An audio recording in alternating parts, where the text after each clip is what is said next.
Extrait numéro 5. Pour ce qui est des scènes qui ont mal vieilli, l'extrait qui suit est un réel bijou.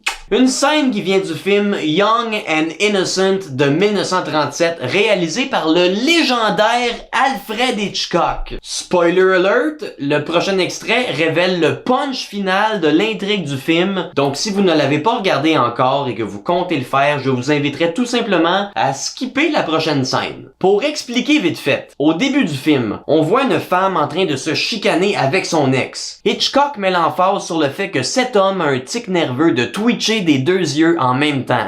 La scène suivante, on retrouve cette même femme morte sur une plage. Maintenant, dans l'extrait que je veux vous montrer, Hitchcock nous révèle que le tueur est caché dans la pièce avant même que les personnages du film qui lui courent après s'en rendent compte. Du pur génie comme Hitchcock a l'habitude de le faire. Le seul hic, c'est le choix de déguisement du tueur pour pas être reconnu qui laisse un peu à désirer.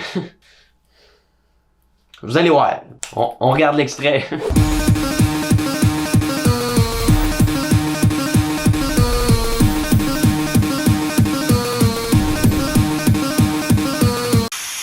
He must be here somewhere.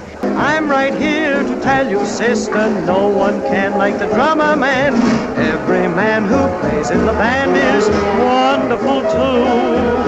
I've got to give credit where credit is due. But when it comes to make that music up, make you give it all it's got, I'm right here to tell you, mister, no one can like the drummer man. Avez-vous vu ça? Et non, ce n'est pas Patrick Gros encore, à Dieu merci, en 2008. J'adore toucher les pommes.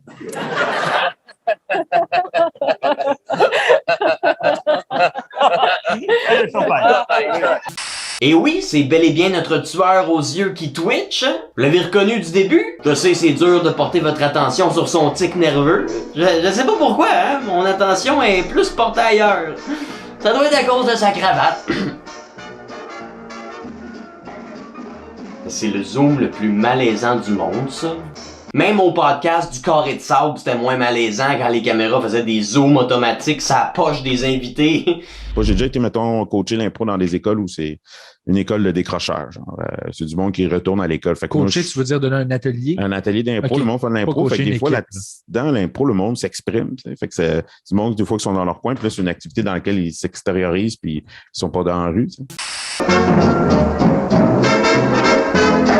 En plus, avec la mentalité de l'époque, on est comme pas sûr en regardant ça, hein. Les autres membres du band, sont-tu d'autres blancs maquillés en noir ou c'est-tu des vrais noirs joués par des blancs? Je sais pas s'il y a une option vraiment mieux que l'autre, là. Ou c'est tous des meurtriers qui ont eu la même idée de marde pour se cacher. Si dans le film, c'est supposé d'être des vrais noirs, pis que lui, c'est un blanc maquillé, c'est l'idée la plus stupide qu'un tueur a jamais eu pour se cacher. Dans la vraie vie, ça marcherait pas, là. Il se ferait juste fucking péter à gueule. Ça reste que c'est quand même l'idée la plus stupide que Hitchcock a jamais eu pour dévoiler le suspense d'une intrigue. Young and Innocent est loin d'être le film qui rend le plus hommage à l'œuvre de Hitchcock. Mais on doit dire que le film porte quand même bien son nom parce qu'avec un blackface comme punch-out d'une intrigue, on peut dire qu'en 1937, Alfred Hitchcock était un petit peu comme Patrick Gros en 2008, c'est-à-dire jeune et innocent.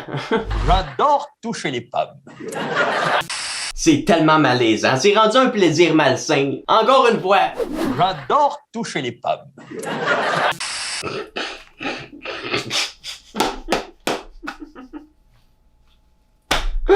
Hostie.